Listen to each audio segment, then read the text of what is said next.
দেখো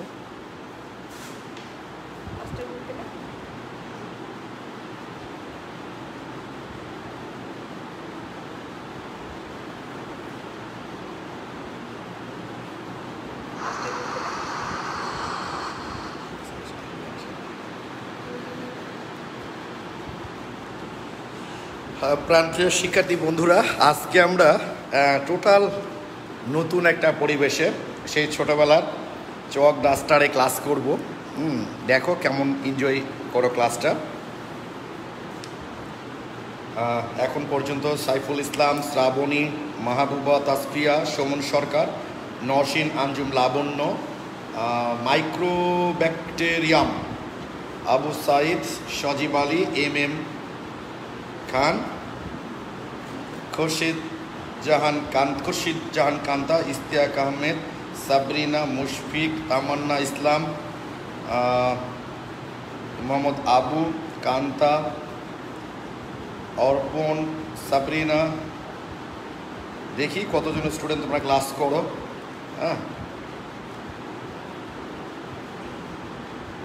মোটামুটি 100 স্টুডেন্ট পার হয়ে গেলে আমরা ক্লাসগুলো শুরু করবো ইনশাআল্লাহ। তার আগে একটু সাউন্ডটা আমরা চেক করে নিই। 100 স্টুডেন্ট পার হয়েছে। ওকে,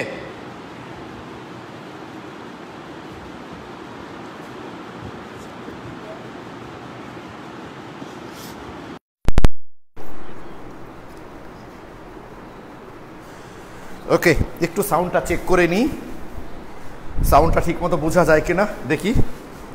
প্রিয় শিক্ষার্থী, ফ্যান চলছে তো ফ্যানের আওয়াজে ডিস্টার্ব হচ্ছে কিনা আমরা একটু দেখে নিই। ওকে, একটু সাউন্ডটা চেক করে নিই, সাউন্ডটা ঠিক মতো বোঝা যায় কিনা দেখি। প্রিয় শিক্ষার্থী, ফ্যান চলছে তো ফ্যানের, আচ্ছা ফ্যানে কোনো ডিস্টার্ব হচ্ছে কিনা বলো তো ভাই। ফ্যান ওই পিছনে ফ্যানটা অফ করলে হয় বাবা না? আচ্ছা দেখো তো ভাই, পেছনের ফ্যানে কোনো সমস্যা, ফ্যান চলছে, ফ্যানের সাউন্ডে তোমাদের কোনো প্রবলেম হচ্ছে কিনা একটু প্লিজ আমাকে কমেন্টে জানাও। আমরা এরপর ক্লাসটা শুরু করব। হ্যাঁ, আজকে আমরা ব্ল্যাকবোর্ড, অবশ্যই ব্ল্যাকবোর্ডের কালারটা মেটালিক বোর্ড তো একটু সবুজ কালার ভাই। হ্যাঁ, ওকে, থ্যাংক ইউ। তো আগে একটু বলে নিই, 2021-এর শিক্ষার্থী যারা আসো, কালকে তোমরা জানো অ্যাসাইনমেন্ট দিয়েছে এবং অ্যাসাইনমেন্ট নিয়ে তোমরা অনেকে আমাকে লিখেছো যে অ্যাসাইনমেন্টের সলভ। আমি শুধু 2 মিনিট একটু অ্যাসাইনমেন্টটা নিয়ে তোমাদের সাথে কথা বলবো, তারপর অ্যাসাইনমেন্টের আমি আলাদা ক্লাস নিব। তোমাদের অ্যাসাইনমেন্টের উপর আলাদা একটা ক্লাস নিব। ওকে, আমি তোমাদেরও আলাদা ক্লাস নেব এবং এবার যারা এসএসসি আছে তাদেরও আমি আলাদা ক্লাস নেব এই অ্যাসাইনমেন্টের উপর, ঠিক আছে? আচ্ছা, তো দেখো আমি তোমাদের অ্যাসাইনমেন্টের প্রশ্নগুলো নিয়ে এসছি। এখানে তো আর স্মার্ট বোর্ড না ভাই যে তোমাদেরকে আমি ওই বোর্ডে দেখাবো। সেইটা হচ্ছে তোমাদের জানো যে অ্যাসাইনমেন্টের প্রথম যেটা দিয়েছে তোমাদের আসছে না ফ্যানের জন্য। আচ্ছা পিছনের, আচ্ছা এইটা অফ করে দিই আমি, এইটা থাক বাবা, ওইটা অফ করি।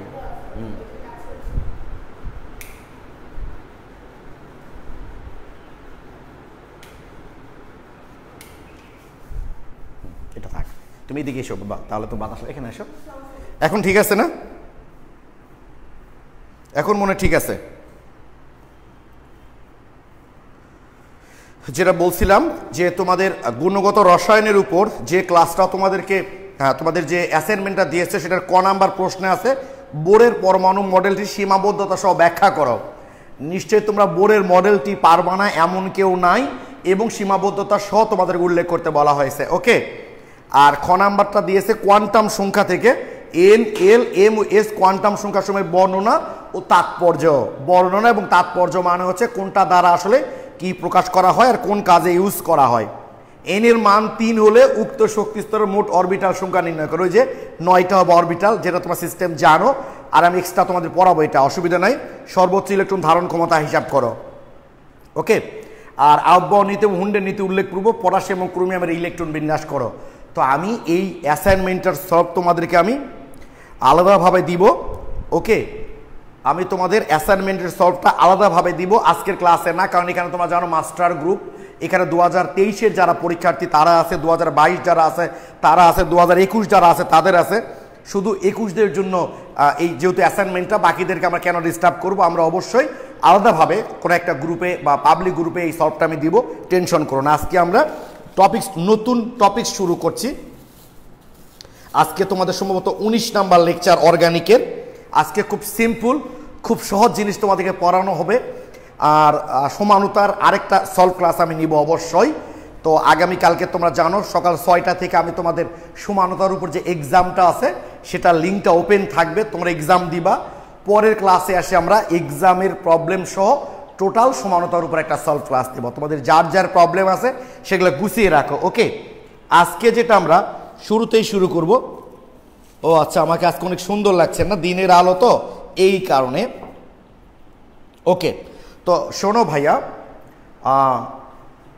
জৈব বিক্রিয়ার কৌশল যদি আমরা আলোচনা করতে যাই, জৈব বিক্রিয়ার কৌশল যদি আমরা আলোচনা করতে যাই, মনে করো এই যে এক্স ওয়াই এইটা একটা মূল যৌগ, একে আক্রমণ করলো জেড।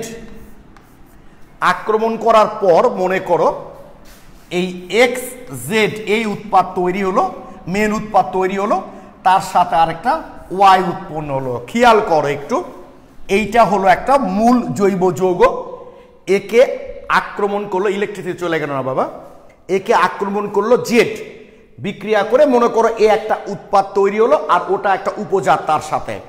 তো মাথায় রাখবা যে মূল যৌগটা থাকে এটাকে বলা হয় সাবস্ট্রেট। সাবস্ট্রেট, এটা মাথায় থাকে যেন, সাবস্ট্রেট। যে বিকারকটা আক্রমণ করে এটাকে আমরা রিয়েজেন্ট বলে থাকি, বিকারক। বিকারক, তাহলে মূল যে জৈব যৌগ থাকবে তাকে বলি আমরা সাবস্ট্রেট। যে আক্রমণ করবে, যেটা দ্বারা ওই মূল যৌগের সাথে বিক্রিয়া করানো হবে ওইটাকে বিকারক বলা হয়। আর এটা হচ্ছে উৎপাদ। উৎপাদ বা ইংলিশে বলি আমরা প্রোডাক্ট অথবা বিক্রিয়াজাত পদার্থ। আর এর সাথে এটা হচ্ছে উপজাত। উপজাত, তাহলে আমরা যখন রিয়াকশন করব তখন এই বিষয়গুলো খেয়াল করবা। যখন সাবস্ট্রেট, কোনো প্রশ্ন আছে ভাইয়া তোমাদের? যখন সাবস্ট্রেট কথাটা বলবো তখন বুঝবো এটা মূল জৈব যৌগের কথা বলা হচ্ছে। বিকারক মানে ওকে যে আক্রমণ করবে সেইটা। আর যে উৎপাদটা তৈরি হয় ওটাকে উৎপাদ বলি আমরা, বা বিক্রিয়াজাত পদার্থও বলে থাকি। উৎপাদও বলে থাকি অথবা বিক্রিয়াজাত পদার্থ, অথবা আমরা বলে থাকি এটাকে বিক্রিয়া অথবা বিক্রিয়াজাত পদার্থ। বিক্রিয়া একটু দেখা যায় না বাবা, বিক্রিয়াজাত পদার্থ। আর তার সাথে যেটা তৈরি হয় তাকে আমরা, ও আচ্ছা ওয়াইটা ওটা দেখা যাচ্ছে না, না এটা উপজাত, এটাকে বলি আমরা উপজাত। এটা হলো উপজাত। তাহলে ক্লিয়ার ভাই এইটুকু তোমরা এটা মনে থাকবে। সাবস্ট্রেট অর্থাৎ যেটা মূল জৈব যৌগ, বিকারক মানে তাকে যে আক্রমণ করবে সেটা হচ্ছে বিকারক, আর যেটা মূল উৎপাদ তৈরি সেটাকে বলি আমরা বিক্রিয়াজাত পদার্থ বা উৎপাদ, আর তার সাথে আরেকটা যেটা তৈরি হয় তাকে বলি আমরা উপজাত। আমার বিশ্বাস এইটুকু তোমরা সবাই বুঝতে পেরেছো, ঠিক কিনা ভাই? এইটুকু ক্লিয়ার তো? হ্যাঁ, এখন ডান পাশটা আমি টেনে নিয়েছি বা বাম পাশ থেকে আরেকটু লিখবো, অসুবিধা নাই। ডান পাশে বোর্ড প্রায় শেষের দিকে একদমই, ওকে আরেকটু ডানে নিলেই হতো। ঠিক আছে, আমরা বাম দিক থেকে লিখবো। ক্লিয়ার সবাই? ওকে, থ্যাংক ইউ। আচ্ছা, এবার দেখো ভাইয়া, তোমরা জানো জৈব যৌগগুলো মেনলি সমযোজী বন্ধন দ্বারা যুক্ত। জৈব যৌগগুলো সাধারণত কোন বন্ধন দ্বারা যুক্ত থাকে? জৈব যৌগগুলো সাধারণত সমযোজী বন্ধন দ্বারা যুক্ত থাকে, তাই তো? জৈব যৌগগুলো মেনলি সমযোজী বন্ধন দ্বারা যুক্ত থাকে। আর এই সমযোজী বন্ধনকে আমরা যদি কোনো বিক্রিয়া করতে চাই তাহলে এই বন্ধনগুলোকে তো ভাঙতে হবে, তাই না? তো সমযোজী বন্ধনের ভাঙ্গন হচ্ছে দুই প্রকার। একটা হলো সুষম ভাঙ্গন, একটা হলো সুষম ভাঙ্গন,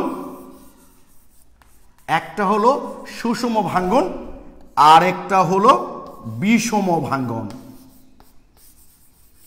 বিষম ভাঙ্গন, ঠিক আছে? সমযোজী বন্ধনের ভাঙ্গন কয় প্রকার বললাম আমরা? সমযোজী বন্ধনের ভাঙ্গন হচ্ছে দুই প্রকার। একটা হলো সুষম ভাঙ্গন আর একটা হলো বিষম ভাঙ্গন। তাহলে কি বলছি যে সমযোজী বন্ধনগুলো মেনলি জৈব যৌগগুলো মেনলি সমযোজী বন্ধন দ্বারা যুক্ত, আর এই সমযোজী বন্ধনের ভাঙ্গন হচ্ছে দুই প্রকার, একটা হলো সুষম ভাঙ্গন আর একটা হলো বিষম ভাঙ্গন। ওকে, তো প্রথমে আমরা কথা বলি সুষম ভাঙ্গনটা নিয়ে। দেখো সুষম ভাঙ্গন নাম শুনেই নিশ্চয় বুঝতে পারছো, সুষম ভাঙ্গন।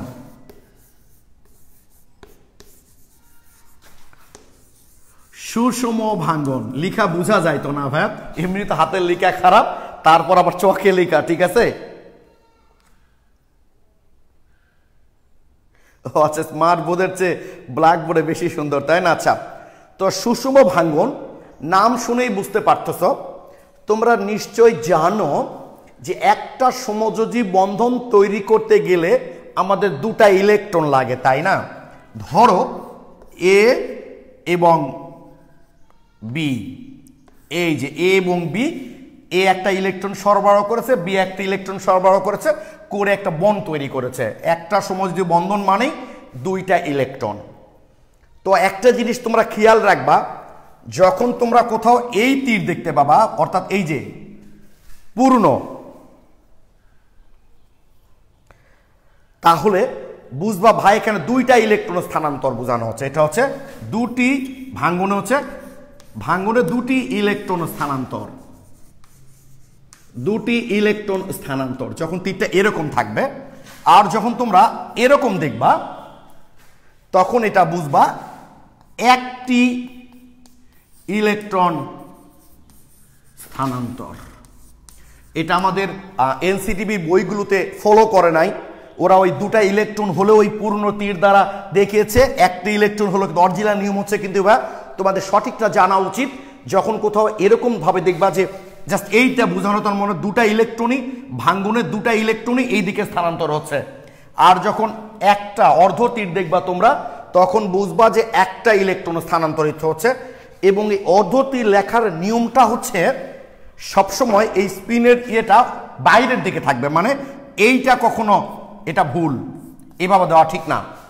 মনে করো তুমি এদিকে দেখাবা, তাহলে বাইরের দিকে এটা ঠিক, বাট এইটা ঠিক না।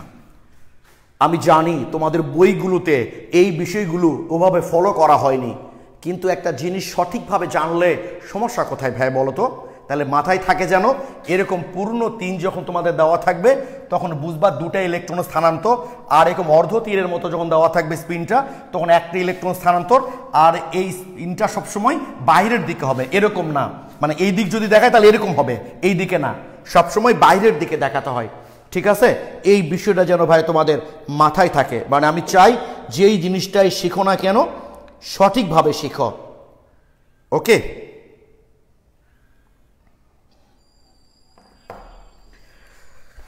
আচ্ছা, তাহলে এটা তোমরা বুঝে গেলা যে কখন স্পিনটা কিভাবে তোমরা ইউজ করবা।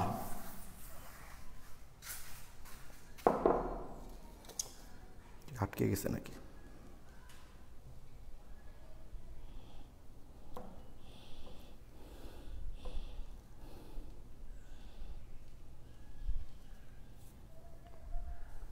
ওকে, এখন দেখো ভাইয়া, এই দুটা পরমাণু মিলে মনে করো এই বন্ধনটা তৈরি করেছে। তো সমযোজী বন্ধনে আবদ্ধ এই দুটা পরমাণুর তড়িৎ ঋণাত্মকতার মান যদি সমান বা কাছাকাছি হয়, তখন কি হয় জানো? এদেরকে যখন ভাঙ্গা হয়, ধরো আলো বা তাপ, আরো অনেক উপাদান আছে যাদের উপস্থিতিতে আমরা আসলে এই মানে বন্ধনগুলো ভাঙ্গি, সেটা আমি একটু পর লিখে দেব তোমাদের। যে সমযোজী বন্ধনে আবদ্ধ দুটা পরমাণুর মধ্যে তড়িৎ ঋণাত্মকতার পার্থক্য যদি মোটামুটি সমান বা কাছাকাছি হয়, তখন যখন এদের ভাঙ্গা হয়, তখন কি হয় ভাই জানো? যে যে ইলেকট্রনটা সরবরাহ করেছিল বন্ধন গঠনে, তার তার ইলেকট্রন নিয়ে সে আলাদা হয়ে যায়। এই যেভাবে তীর দেওয়ার নিয়ম, যেহেতু আমি একটা ইলেকট্রন দেখাচ্ছি, নিয়ম হচ্ছে এটা যে তোমাকে ওই অর্ধ তীর দিয়ে এভাবে দেখাতে হবে আর কি। তাহলে যার যার ইলেকট্রন সে সে নিয়ে আলাদা হয়ে যায়। এই ধরনের ভাঙ্গনকে বলি আমরা সুষম ভাঙ্গন। শব্দ শুনে বুঝতেছো না? সুষম মানে সমানভাবে ভাঙ্গন। মানে ধরো আমি একটা বিজনেস করছি, আমি 5,000 টাকা ইনভেস্ট করেছি, আমার এক বন্ধু 5,000 টাকা ইনভেস্ট করেছে। এবার যখন বিজনেসটা ভেঙে গেল, আমার 5,000 টাকা নিয়ে আমি আলাদা হয়ে গেলাম, ওর 5,000 টাকা নিয়ে সে আলাদা হয়ে গেল। তার মানে কি ভাঙ্গনটা একবারে সমান ভাগে ভাগ হয়ে গেল। এই ধরনের ভাঙ্গনকে বলি আমরা সুষম ভাঙ্গন। তো দেখো এর ইলেকট্রন এ নিয়ে আলাদা হয়ে গেল, এই যে একটা ইলেকট্রন দেখানো হচ্ছে, ওর ইলেকট্রন এ নিয়ে আলাদা হয়ে গেল। এই ধরনের ভাঙ্গনকেই বলি আমরা সুষম ভাঙ্গন। ক্লিয়ার কিনা বলো ভাইয়া তোমরা? এই ধরনের সমযোজী বন্ধনের এই ধরনের ভাঙ্গনকে বলি আমরা সুষম ভাঙ্গন। কোন ধরনের? ধরো এই যে ধরো মিথাইল ব্রোমাইড, এই মিথাইল ব্রোমাইড সূর্য আলোকের উপস্থিতিতে আমরা এই বিক্রিয়াটা করব, তখন দেখা যায় এই যে মিথাইল ব্রোমাইড যে একটা বন্ধন আছে না ভাই, এই একটা বন্ধন তৈরি করতে গিয়ে তো দুটা ইলেকট্রন লাগছে, যার একটা ইলেকট্রন সরবরাহ করছে মিথাইল গ্রুপ আর একটা ইলেকট্রন সরবরাহ করছে ব্রোমিন। এবার ভাঙ্গার সময় কি হলো, এর ইলেকট্রন এ আলাদা হয়ে গেল, এর ইলেকট্রন এ নিয়ে আলাদা হয়ে গেল, ফলে কি তৈরি হবে এখানে? CH3, এই যে মিথাইল ফ্রি রেডিক্যাল, আর এটাকে বলি আমরা, আচ্ছা নামটা আমি একটু পরেই বলি, দাঁড়াও, এরকম তৈরি হয়ে গেল। এই যে বিজোড় ইলেকট্রন যুক্ত সমযোজী বন্ধনের সুষম ভাঙ্গনের ফলে এই যে বিজোড় ইলেকট্রন যুক্ত যে মূলকগুলো তৈরি হলো, বিজোড় ইলেকট্রন যুক্ত যে মূলকগুলো তৈরি হলো, এদেরকেই বলা হয় মুক্ত মূলক। এদেরকে বলা হয় মুক্ত মূলক, বা ইংরেজিতে বলি আমরা ফ্রি রেডিক্যাল। সমযোজী বন্ধনের সুষম ভাঙ্গনের ফলে বিজোড় ইলেকট্রন যুক্ত যে মূলকগুলো তৈরি হয়, এদেরকে বলা হয় ফ্রি রেডিক্যাল বা মুক্ত মূলক। তাহলে প্রশ্ন আসতে পারে কিভাবে, দেখো সমযোজী বন্ধনের সুষম ভাঙ্গনের ফলে কোনটি তৈরি হয়? মুক্ত মূলক বা ফ্রি রেডিক্যাল। ফ্রি রেডিক্যাল তৈরি হয় সমযোজী বন্ধনের কোন ধরনের ভাঙ্গনের ফলে? সুষম ভাঙ্গনের ফলে।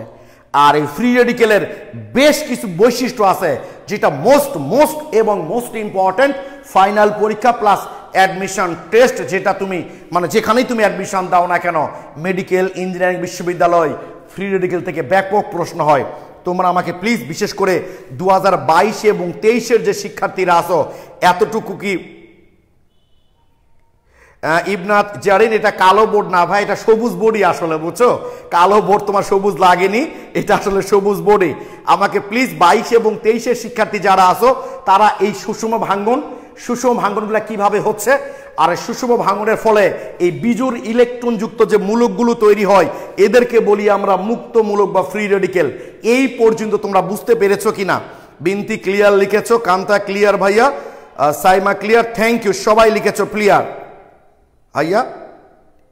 ও আচ্ছা, এইচ ভি না ভাই, এটা এইচ নিও, ওই যে তোমরা ইয়েতে পড়েছো না যে ইজ ইকুয়াল টু এইচ নিও, অর্থাৎ শক্তি বোঝানো হচ্ছে আর কি, মানে আলো থেকে বা তাপ থেকে যে শক্তিটা পাওয়া যায়, সেই শক্তিটা, অর্থাৎ এটা আলো বা তাপের উপস্থিতিতে এটা বোঝানো হচ্ছে। এইচ, এটা হচ্ছে নিউ, ভি না ভাইয়া, এটা নিউ। এই যে জাস্ট ইউ একটু বাঁকা করে, ওকে, এটা কোথাও আছে মানেই বুঝবা আলো বা তাপ কোথাও থেকে প্রাপ্ত শক্তিকে বোঝানো হচ্ছে, এটা ক্লিয়ার?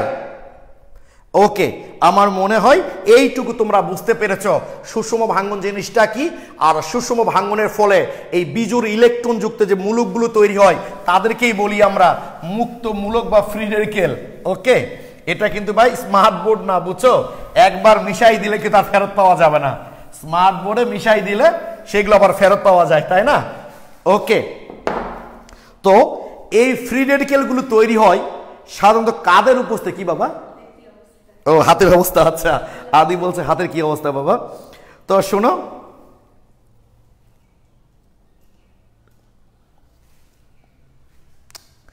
তো দেখো ভাইয়া, তো ই দিলে হবে না? হ্যাঁ, ই দিলে হয়তো হবে, আমার সাথে ই দেই না আসলে, ঠিক আছে?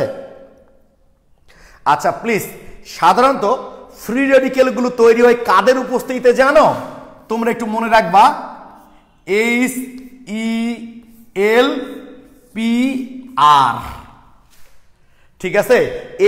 হেল্পার, যদি খুব সংক্ষেপে লিখে দিলাম আমি তোমাদের, মানে ফ্রি রেডিক্যাল মুক্ত মূলকগুলো তৈরি হয় সাধারণত কাদের উপস্থিতিতে? সংক্ষেপে মনে রাখবা, হেল্পারের উপস্থিতিতে।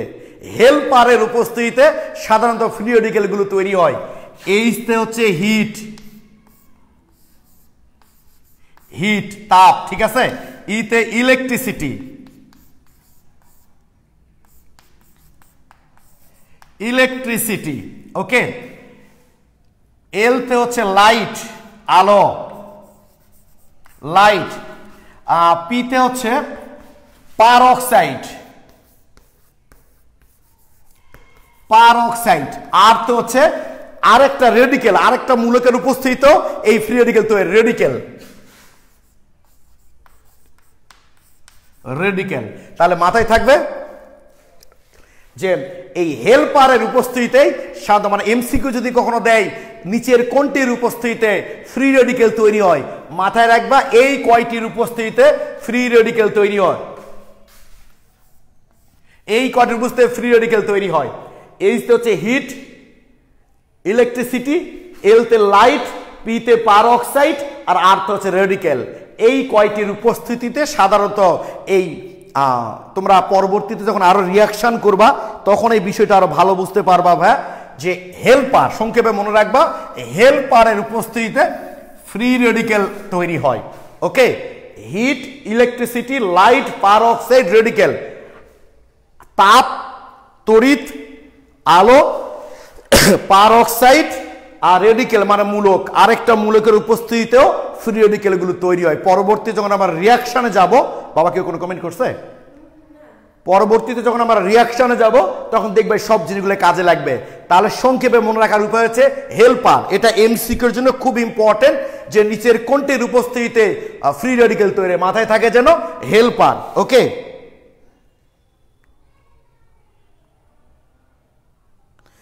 অর্পণ থ্যাংক ইউ ভা। আমার এমনিতে এলার্জি প্রবলেম আছে, এই ধুলা বা ডাস্টার গুঁড়া লাগলে অবশ্য খুব হাসি পড়ে। থ্যাংক ইউ অর্পণ। ওকে, তাহলে আমরা দেখলাম যে ফ্রি রেডিকেলগুলো সাধারণত তৈরি হয় কাদের উপস্থিতিতে? হেল্পারের উপস্থিতিতে। ওকে, তাহলে আমরা একটা ফ্রি রেডিকেল লিখলাম, তাই না? ফ্রি রেডিকেল এদের বৈশিষ্ট্যগুলো কি? আসলে এক নাম্বার বৈশিষ্ট্য হচ্ছে এরা কি আয়নিক, মানে এরা কি আয়নিক প্রকৃতির, মানে এরা কি ক্যাটায়নিক বা অ্যানায়নিক এরকম হবে কি? আমরা সাধারণত জানি যে সাধারণত কোন একটা মূলক তখন ক্যাটায়নিক হয় যখন তার ইলেকট্রন ঘাটতি থাকে, কখন অ্যানায়নিক হয় যখন তার ইলেকট্রন বাড়তি থাকে। তো এখানে ঘাটতিও নাই বাড়তিও নাই। যদি বলো ভাইয়া ওই যে একটা ইলেকট্রন আমরা দেখতে পাচ্ছি যে আসলে ওইটা তো তার বন্ধন গঠনের আগেই নিজের ছিল, ওই ইলেকট্রন দিয়েই তো সে বন্ধন গঠন করেছে, এটা তো তার বন্ধন গঠনের আগেই তার নিজের ছিল, জাস্ট দিয়েছিল এবার নিয়ে নিয়েছে, তার মানে তার কাছে তো অতিরিক্ত কোনো ইলেকট্রন আসে নাই, তাই না? আমরা কি বলেছি যে সমযোজী বন্ধনের সুষম ভাঙ্গনের ফলে বিজোড় ইলেকট্রন যুক্ত যে মূলকগুলো তৈরি হয় তারাই হচ্ছে মুক্ত মূলক বা ফ্রি রেডিকেল। তো এই ইলেকট্রনটা তো তার নিজেরই ছিল, এটা তো তাকে অতিরিক্ত দেওয়া হয়নি, অতএব এই ফ্রি রেডিকেলগুলো হলো নন আয়নিক, এরা আয়নিক প্রকৃতির না, নন আয়নিক। ওকে, একটা হয়ে গেল বৈশিষ্ট্য। এবার দুই নাম্বার বৈশিষ্ট্য হচ্ছে, খেয়াল করে দেখো ভাইয়া, যে আসলে কেউ কিন্তু বিজোড় থাকতে চায় না। ধরো তুমি দেখবা যে আমি তোমাদের একটা কথা বলি না, যে কোনো কাজ প্রথম প্রথম দুই একদিন করবা, খারাপ লাগবে, এরপর কাজটা কন্টিনিউ করে দেখবা ওটা অভ্যাসে পরিণত হয়ে গেছে। একটা উদাহরণ আমি প্রায় ব্যবহার করি, আগে যখন মেয়েদেরকে বিয়ে দেওয়া হতো, এখনকার ব্যাপারটা আলাদা, আগে যখন মেয়েদেরকে বিয়ে দেওয়া হতো মেয়েদের কিন্তু কোনো পছন্দ ছিল না, ছেলেপক্ষ আসতো, মেয়েকে দেখতো, দেখে মেয়েকে যদি পছন্দ হতো তাহলে বিয়ে হতো, মেয়েকে তাদের পছন্দ না হলে বিয়ে হতো না। খুব অমানবিক একটা ব্যাপার ছিল আসলে। একটা মেয়েকে দেখতে আসবে একটা ছেলে, এসে যদি মেয়েটাকে পছন্দ না হয় ঘটা করে দেখবে, পাড়া প্রতিবেশী সবাই জানবে যে একটা মেয়েকে দেখতে এসছে, এরপর কি মৌমাছি বাবা, আচ্ছা ফ্যান এসছে, কারেন্ট চলে এসছে না, এখন আসতে পারবে না। আদি আসলে এই যে পোকা মাকড় মৌমাছি এগুলো খুব ভয় পায়, বুঝছো, বসে আছে তো একটা মৌমাছি উঠছে এই জন্য ভয় পাচ্ছে, এখন ইলেকট্রিসিটি এসছে, এখন আসবে না বাবা নাও। তো যেটা বলছিলাম ভাইয়া তোমাদের, যে চিন্তা করতে কত অমানবিক না, একটা ছেলে নাকি আসবে একটা মেয়েকে ঘটা করে দেখবে, তারপর একটু পর সে ডিনাই করে চলে যাবে, সামাজিকভাবে মেয়েটার মানসিক অবস্থাটা কেমন হবে চিন্তা করে দেখো তো। এক সময় এটাই হতো। তো তার মানে মেয়েটার পছন্দটাকে গুরুত্ব দেওয়া হতো না, মেয়েটার ওই ছেলেটাকে পছন্দ হয়েছে কিনা এটা দেখা হতো না। কিন্তু দেখা যাচ্ছে ওই মেয়েটার সঙ্গে ছেলেটার বিয়ে হয়, ঠিকই দেখবে একসময় মেয়েটার ছেলেটাকে পছন্দ না হলেও একসময় মেয়েটা কিন্তু ছেলেটাকে গভীরভাবে ভালোবেসে ফেলে। কেন হয় এমনটা? কারণ একসঙ্গে থাকতে থাকতে না একটা ভালোবাসা তৈরি হয়ে যায়, একটা ভালোবাসার অভ্যস্ততা হয়ে যায়। যেমন তোমরা কন্টিনিউ যারা ক্লাস করো দেখবা তারা ক্লাস মিস করতে কিন্তু চাইবে না, পারবে না। যেমন আমিও কিন্তু তোমরা খেয়াল করবা, চেষ্টা করি, তোমরা অনেকেই গত কয়েকদিন ধরে লিখতেছো আমাকে, আমি পোস্ট দিচ্ছি, আমি ওগুলো ডিক্লাইন করে দিচ্ছি যে ভাইয়া কবে থেকে ক্লাস শুরু, কবে ক্লাস নেবেন।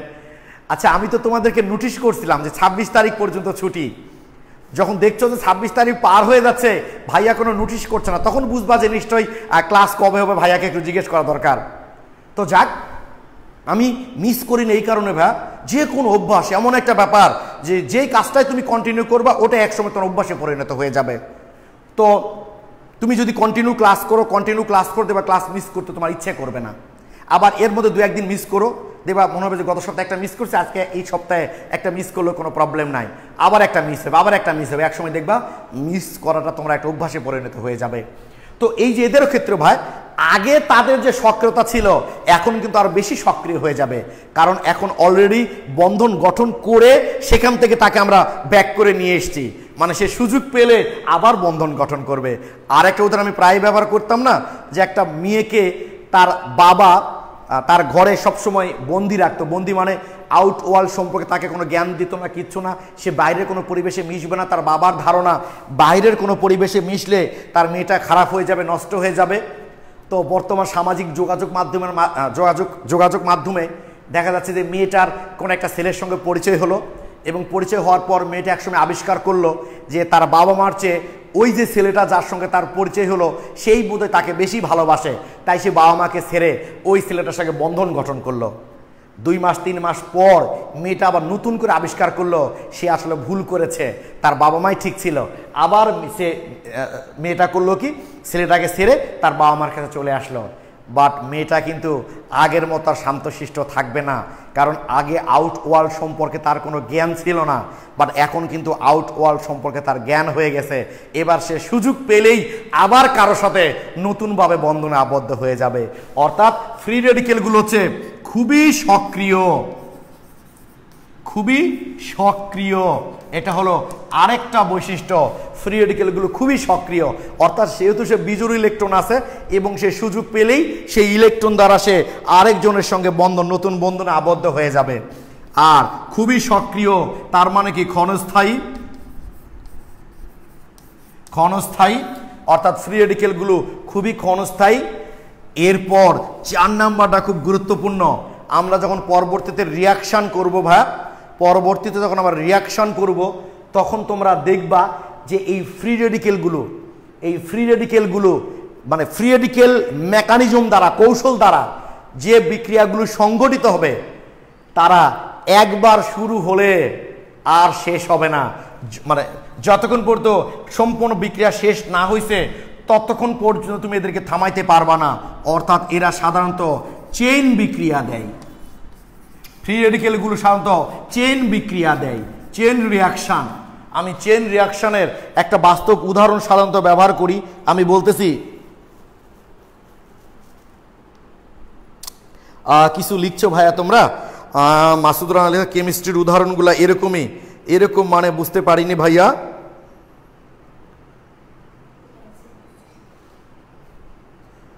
ও তোমার নিজের আলোচনা করেছো, আচ্ছা যাক প্লিজ। চেইন রিয়াকশান, চেইন বিক্রিয়া দেয়। চেইন বিক্রিয়া মানে বোঝো, অন্যভাবে নিও না তোমরা, আবার মেয়েরা মনে করো না যে ভাইয়া আপনি আমাদেরকে কটাক্ষ করছেন। চেইন রিয়াকশান হচ্ছে যে তুমি তোমার পাড়াতে গিয়ে কোন একটা মেয়ে মানুষকে কোন একটা গোপন কথা বলে তাকে বলবা যে এই কথাটা যেন তুমি ছাড়া আর কেউ না জানে। পরের দিন, 1 দিন 2 দিন পর তুমি বুঝতে পারবা চেইন রিয়াকশান কাকে বলে। অর্থাৎ সম্পূর্ণ পাড়া যতক্ষণ পর্যন্ত কথাটা সবার কানে কানে না গেছে ততক্ষণ পর্যন্ত কথাটা চলতেই থাকবে, এটাই হলো চেইন রিয়াকশান। অর্থাৎ যে বিক্রিয়াগুলো এই ফ্রি রেডিকেল তৈরির মাধ্যমে ঘটবে, আমরা সামনের দিনই দেখবো মনে হয় বিক্রিয়াটা, দেখবা সেখানে তোমরা যে বিক্রিয়া সাধারণত ফ্রি রেডিকেল তৈরির মাধ্যমে ঘটবে সেই বিক্রিয়াটা একবার শুরু হলে সম্পূর্ণ বিক্রিয়া শেষ না হওয়া পর্যন্ত বিক্রিয়াটা চলতেই থাকে। এইটাকেই বলে থাকি আমরা চেইন রিয়াকশান। আর ফ্রি রেডিকেলগুলো সাধারণত তৈরি হয় হেলপারের উপস্থিতিতে। হেলপারের উপস্থিতিতে সাধারণত তৈরি হয়। আমার মনে হয় এই মোটামুটি ফ্রি রেডিকেলের বৈশিষ্ট্য। 2021-এর যারা শিক্ষার্থী আসো, আচ্ছা আমার কি কোনো বৈশিষ্ট্য বাদ পড়লো ভাইয়া? বাদ পড়লে তোমরা আমাকে একটু বলো তো। আর 22 এবং 23-এর যারা আসো, 22 এবং 23-এর যারা আসো, 22 এবং 23-এর যারা আসো তারা বুঝতে পারলা কিনা এই বৈশিষ্ট্যগুলো? আর 21-এর যারা আসো যদি কোনোটা বাদ পড়ে আমার, তাহলে একটু বলে দাও যে ভাই এই বৈশিষ্ট্যটা আপনি বাদ দিয়েছেন। একটু প্লিজ সবাই বলো, হ্যাঁ প্লিজ একটু বলো তো ভাইয়া যে 22 এবং 23-এর গুলো ক্লিয়ার কিনা, আর 21-এর গুলো বলো যে ক্লিয়ার কিনা, যে এরা নন আয়নিক। কারণ আয়নিক হতে গেলে সাধারণত ক্ষণস্থায়ী কোন মানে ফ্রি রেডিকেলগুলো তৈরি হওয়ার সাথে সাথে, তাসমিয়া সুলতানা, ফ্রি রেডিকেল তৈরি হওয়ার সাথে সাথে অন্য আরেকটা ফ্রি রেডিকেলের সাথে যুক্ত হয়ে সে বন্ধন তৈরি করে ফেলবে, মানে ও বেশিক্ষণ একা একা থাকবে না, এটাকেই বলা হচ্ছে ক্ষণস্থায়ী। ওকে, ও আচ্ছা, এরা সাধারণত অপোলার দ্রাবকে হয়, তাই না? আচ্ছা, হাসিব রহমান খুব দ্রুত বিক্রিয়া করে মানেই খুব সক্রিয় ভাইয়া। এরা সাধারণত অপোলার দ্রাবকে ঘটে। হ্যাঁ, এরা সাধারণত অপোলার দ্রাবকে। ঠিক আছে, থ্যাংক ইউ। আমি এখানে লিখে দিলাম অপোলার দ্রাবকে সংঘটিত হয়, পোলার না, অপোলার দ্রাবকে। ওকে, থ্যাংক ইউ। খুবই দ্রুত বিক্রিয়া করে মানে আর মনে কোনো কিছু বাদ নাই। ওকে, আচ্ছা, হৃদয়ন লিখছো ভাইয়া হেল্পারটা বুঝিনি। ওই যে লিখে দিলাম না আমি, যে হিট, ইলেকট্রিসিটি, লাইট, পারঅক্সাইড এবং রেডিকেলের উপস্থিতিতে বিক্রিয়া ঘটে, এইটুকু লিখিনি আর কি। এর উপস্থিতিতে বিক্রিয়া ঘটে, এর উপস্থিতিতে বিক্রিয়া ঘটে, এর উপস্থিতিতে বিক্রিয়া ঘটে, এটা বললাম ভাইয়া, এর উপস্থিতিতে বিক্রিয়া ঘটে। ওকে, অপোলার মানে যারা পোলার না, পোলার মানে কি যাদের পজিটিভ নেগেটিভ প্রান্ত থাকে, আর অপোলার মানে কি যাদের নেগেটিভ পজিটিভ প্রান্ত থাকে না। তোমরা 9-10-এ পড়ছো না যে আয়নিক যৌগগুলো পোলার প্রকৃতির, কারণ আয়নিক যৌগের একটা পজিটিভ একটা নেগেটিভ প্রান্ত থাকে, আর সাধারণত সমযোজী যৌগগুলো অপোলার হয়, অর্থাৎ এর পজিটিভ নেগেটিভ প্রান্ত থাকে না।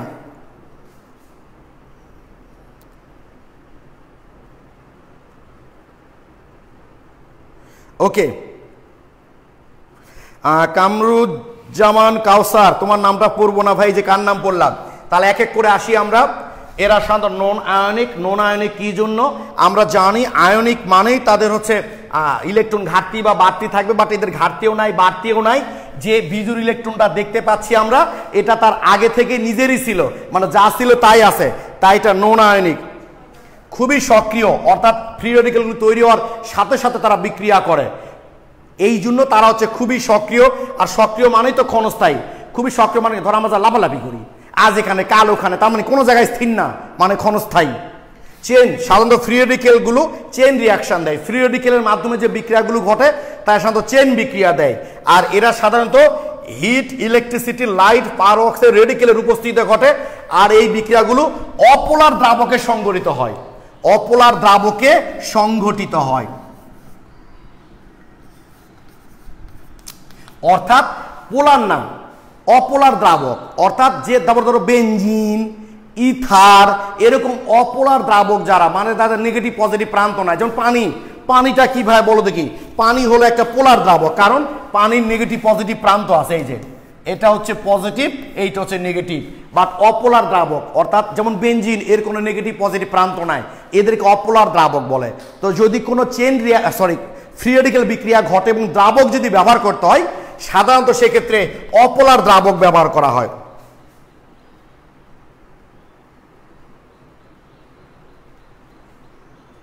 ক্লিয়ার কিনা বলো তোমরা? শোনো, তোমরা এটা 9-10-এ পড়নি ভাইয়া, যে চোরে চোরে মাছ তুলতে ভাই, আমরা বলি না তেলে জলে মিশে না। কেন বলি তেলে জলে মিশে না? অর্থাৎ তেল হলো একটা অপোলার যৌগ, জল হলো একটা পোলার যৌগ। অর্থাৎ ফ্রি রেডিকেল যেহেতু অপোলার, তাহলে এর দ্রবীভূত হবে বা এর সংগঠিত হবে কার উপস্থিতিতে? অপোলার দ্রাবকের উপস্থিতিতে। আরে যে যেমন তার বন্ধুত্ব তো তেমনের কাছে হবে। তোমরা এটা বলছো নন আয়নিক, মানে আয়নিক না। তাহলে আয়নিক প্রকৃতির যে দ্রাবকগুলো সেখানে দ্রবীভূত হওয়া বা তার উপস্থিতিতে সংগঠিত হওয়ার তো কোনো প্রশ্নই ওঠে না। তাহলে কোথায় দ্রবীভূত হবে বা কার উপস্থিতি সংগঠিত হবে?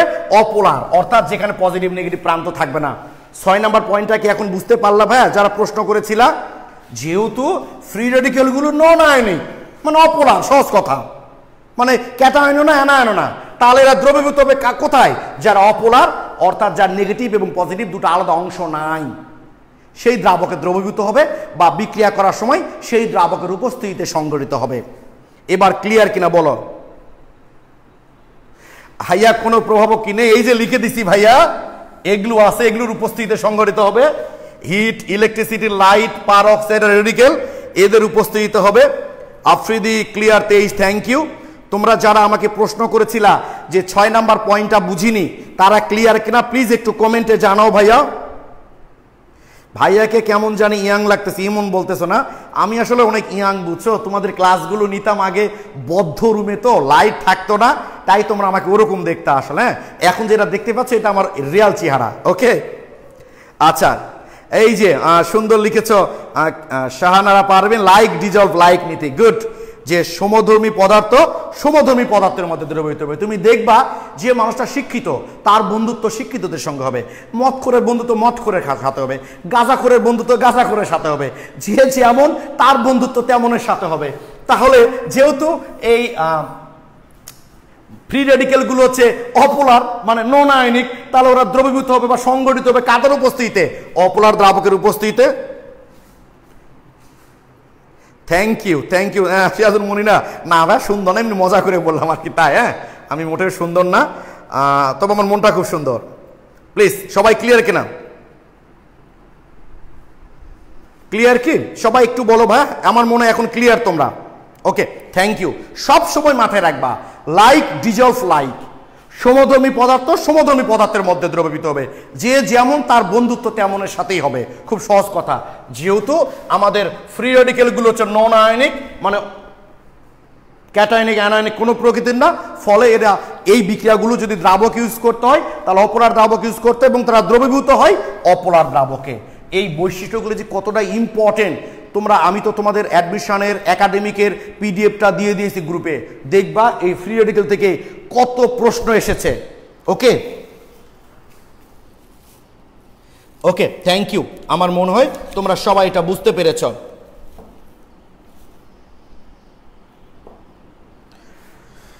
আচ্ছা,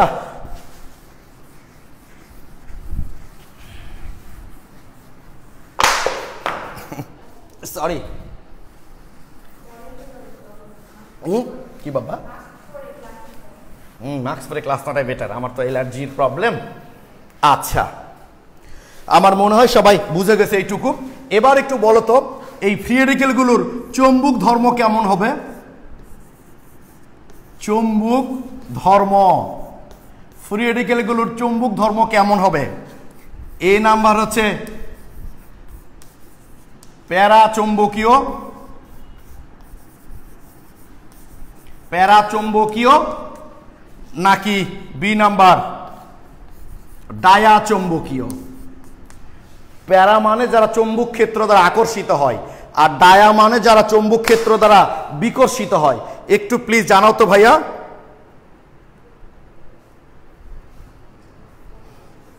আচ্ছা প্লিজ, অমিত কুমার, আজকে খুবই অল্প পড়াও ভাই, একদমই টেনশন নাই, খুবই অল্প, গ্রামের পরিবেশ, খুবই অল্প পড়া, একটাই টপিকস পড়ছি তো আমরা। একটু বলো তো ভাইয়া। অর্পণ লিখেছ diamagnetic, Shrabani diamagnetic, Sadman diamagnetic, Ibna Jarin B মানে dia, Sumaiya A, Mostafa B, M Khan. আচ্ছা, আমি বুঝলাম না, তোমরা নিশ্চয় জানো যেসব মূলকে সাধারণত বিজুর ইলেকট্রন থাকে তারা প্যারাম্যাগনেটিক হয়, আর যাদের বিজুর ইলেকট্রন থাকে না, সব জোর ইলেকট্রন, তারা ডায়াম্যাগনেটিক হয়।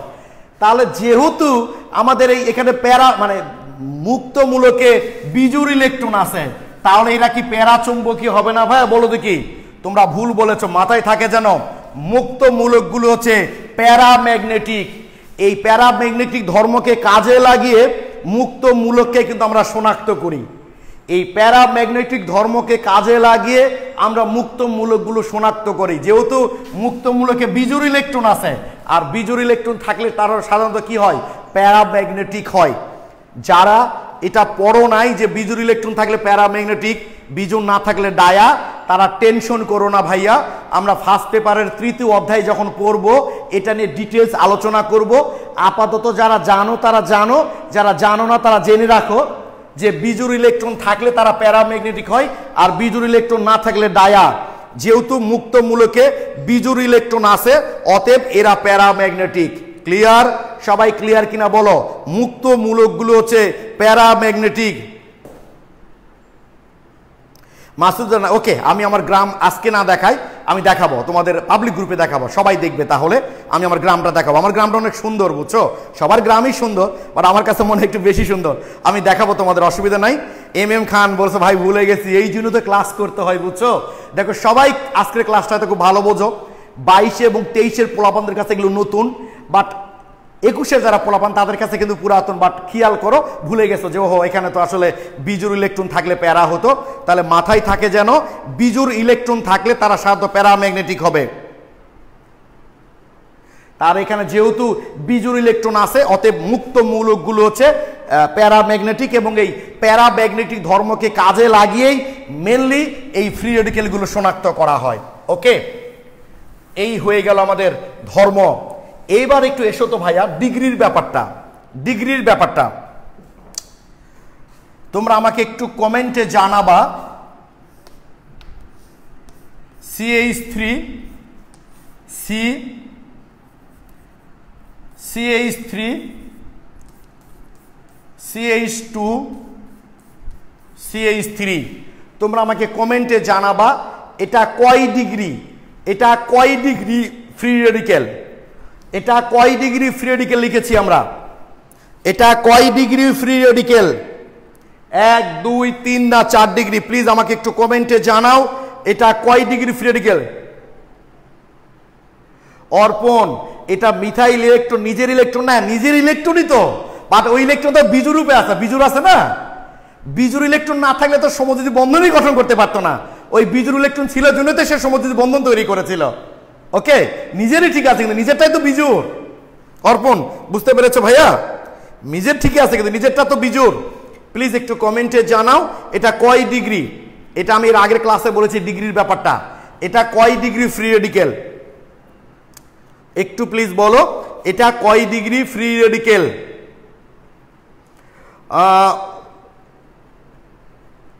মাহিন ইসলাম 3, মাহিন ইসলাম এখন বুঝতে পেরেছো ভাইয়া? অর্পণ বুঝতে পেরেছো কিনা? বাইজিৎ 3, মিশু 3, থ্যাংক ইউ। অর্পণ ক্লিয়ার ভাইয়া, থ্যাংক ইউ। দিশা সবাই 3, থ্যাংক ইউ। সবাই 3 লিখেছ। এটা যেন প্রশ্ন, তোমরা অনেকে মনে করছো ইলেকট্রনটা নিজেরই, তো নিজেরও কার পরেরও, তো ইলেকট্রনটা তো বিজোড়, তা বিজোড় ইলেকট্রন থাকলে তো প্যারাই হবে।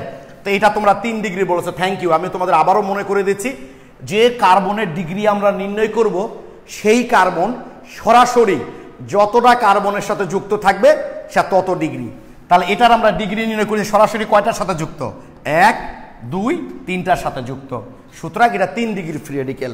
ওকে, তোমরা সবাই সুন্দর বলেছো, সবার খুব ভালো মনে আছে।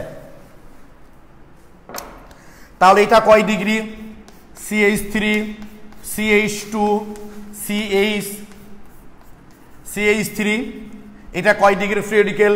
অবশ্যই এটা 2 ডিগ্রি ফ্রি রেডিকেল, কারণ এই কার্বনটা সরাসরি 1, আর এর সাথে আবার বলো না ভাইয়া এখানে তো মোট 3 কার্বন, তো 3 কার্বন থাকলেও এই কার্বন কি এই কার্বনের সাথে সরাসরি যুক্ত আছে? সরাসরি যুক্ত আছে কার কার সাথে? এই কার্বনটা সরাসরি যুক্ত আছে এই কার্বন এবং এই কার্বন, 2টা কার্বনের সাথে। সুতরাং এটা 2 ডিগ্রি। বাবা ঘুম পেয়েছে? হ্যাঁ, আজকে সকাল উঠছে। আচ্ছা চলো শেষের দিকে ক্লাস আমাদের। CH3 CH2 একইভাবে এটা কিন্তু 1 ডিগ্রি, কারণ এই কার্বন সরাসরি একটা কার্বনের সাথে যুক্ত। যে কার্বনের আমরা ডিগ্রি নির্ণয় করব সেই কার্বন সরাসরি যতটা কার্বনের সাথে যুক্ত সে তত ডিগ্রি। ডিগ্রির ব্যাপারটা তোমরা ক্লিয়ার কিনা ভাই আমাকে প্লিজ একটু কমেন্টে জানাও। ডিগ্রির ব্যাপারটা তোমরা ক্লিয়ার কিনা একটু বলো। যে কার্বনের আমরা ডিগ্রি নির্ণয় করব সেই কার্বন সরাসরি যতটা কার্বনের সাথে যুক্ত সেইটা তত ডিগ্রি। ওকে, মাথায় থাকবে। যদি তারপরও প্রবলেম থাকে আমাকে তোমরা একটু বলবা।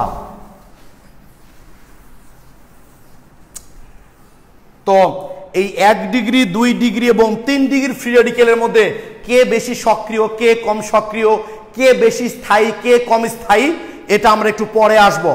এবার আমরা একটু বিষম ভাঙ্গন নিয়ে কথা বলি। এতক্ষণ তো কথা বললাম সুষম ভাঙ্গন, এবার বিষম ভাঙ্গন নিয়ে একটু কথা বলবো। বিষম ভাঙ্গন আমি আবারও বলছি, 1 ডিগ্রি 2 ডিগ্রি এবং 3 ডিগ্রি ফ্রি রেডিকেলের মধ্যে কে বেশি স্থায়ী, কে কম স্থায়ী, কে বেশি সক্রিয়, কে কম সক্রিয়, একটু পরে আমরা সেটা আলোচনা, মানে আজকে না, ওটা আগামী ক্লাসে আমরা আলোচনা করব। এখন একটু বিষম ভাঙ্গনে চলে যাচ্ছি আমরা। হ্যাঁ, ডিগ্রি নির্ণয় সবচেয়ে সোজা। তাসপিয়া ঠিক বলেছো ভাইয়া।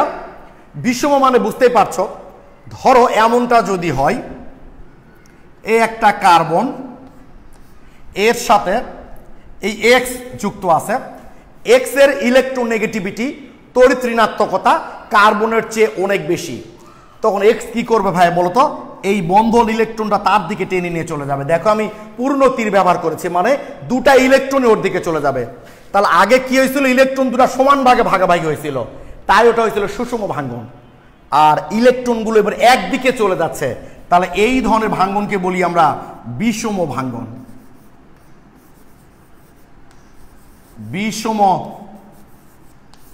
বিষম ভাঙ্গন।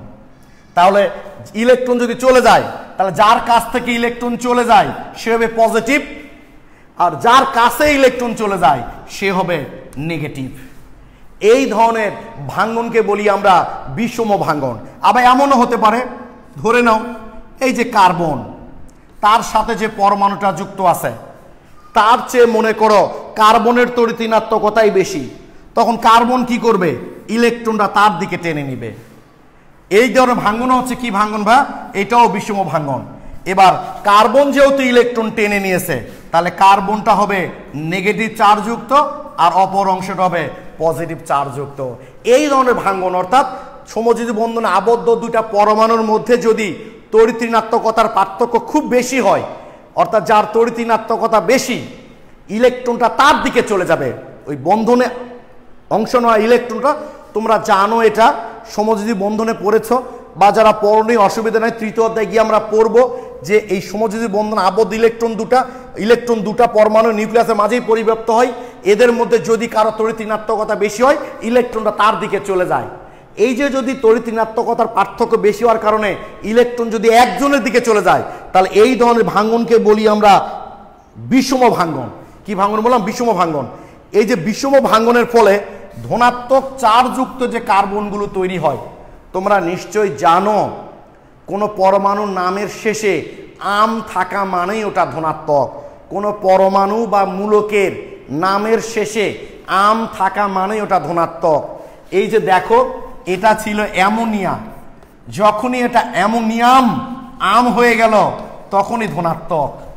এই দেখো, এটা ছিল ফসফিন, যখনই এটা ফসফোনিয়াম হয়ে গেল তখন এটা হলো ধনাত্মক।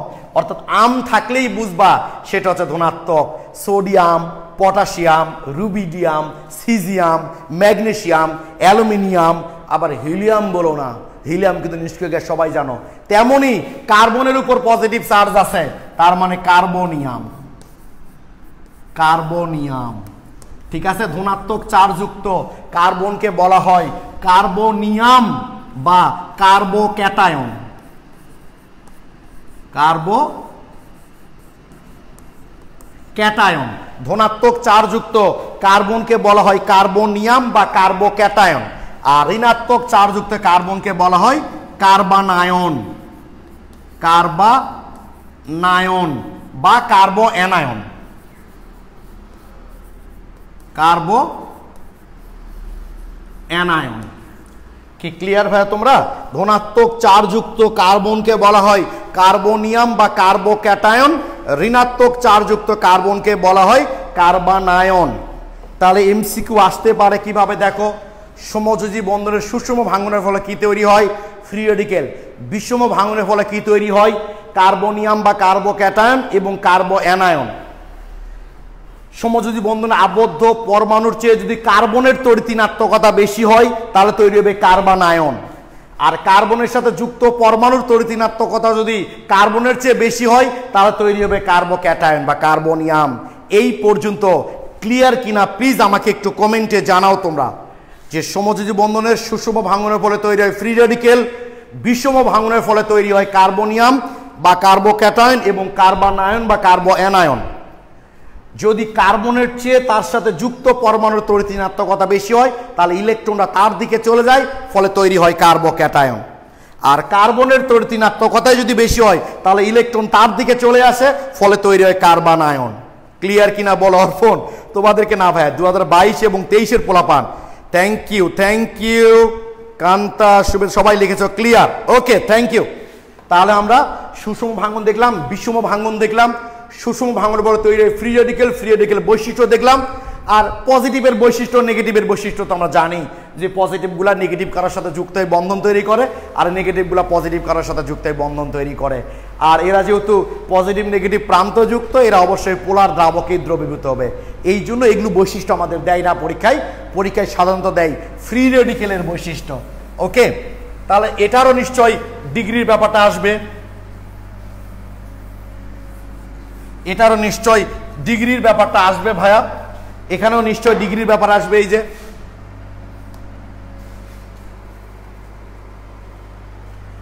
CH3 CH2 CH3 দেখো তো এটা কত ডিগ্রি কার্বোক্যাটায়ন। যেহেতু এই যে পজিটিভ চার্জযুক্ত কার্বনটা সরাসরি এ একটা কার্বন দুটার সাথে যুক্ত, তিনটার সাথে কিন্তু যুক্ত না, সুতরাং এটা 2 ডিগ্রি কার্বোক্যাটায়ন। একইভাবে CH3 CH2 মাইনাস, এটা কয় ডিগ্রি কার্বনায়ন?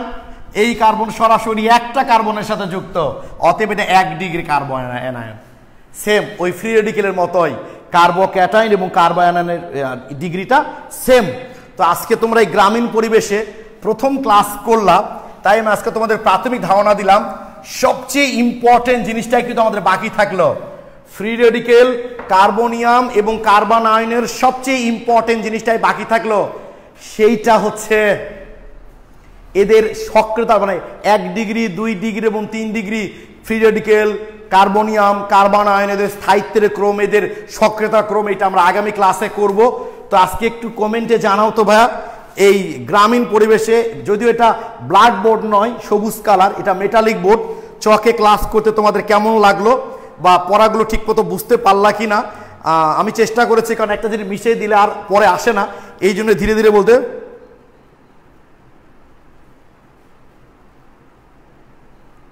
হ্যাঁ, কার্বনিয়াম কার্বন তো ডায়াম্যাগনেটিক হবে, কারণ এদের তো বিজুর ইলেকট্রন থাকবে না ভাইয়া। অবশ্যই থ্যাংক ইউ। কি একটু কমেন্টে জানাও।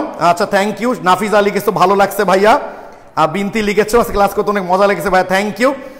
তবে আগামী পরশু দিনের ক্লাসটা কিন্তু মিস করা যাবে না, মূল মজাটা আমাদের থেকে গেল। কারণটা হচ্ছে আগামী দিন আমরা স্থায়িত্বের ক্রম এবং সক্রিয়তার ক্রমগুলো পড়ব, আর আগামী কালকে কিন্তু আমরা আবার ফার্স্ট পেপারের গুণগত রসায়নে ক্লাস করব। সবাই ভালো থেকো, সুস্থ থেকো, ঘরে থেকো, সবার জন্য শুভকামনা রইল। আর তোমাদের বাসায় 30 বছরের ঊর্ধ্ব যেসব মেম্বাররা আছে অবশ্যই দ্রুত রেজিস্ট্রেশন করে তাদের টিকাটা দিয়ে নিও। আর হ্যাঁ, টিকার বিকল্প আসলে এই করোনা অতিমারি থেকে মুক্তির আর কোনো উপায় নাই। সবার জন্য শুভকামনা রইল। আসসালামু আলাইকুম।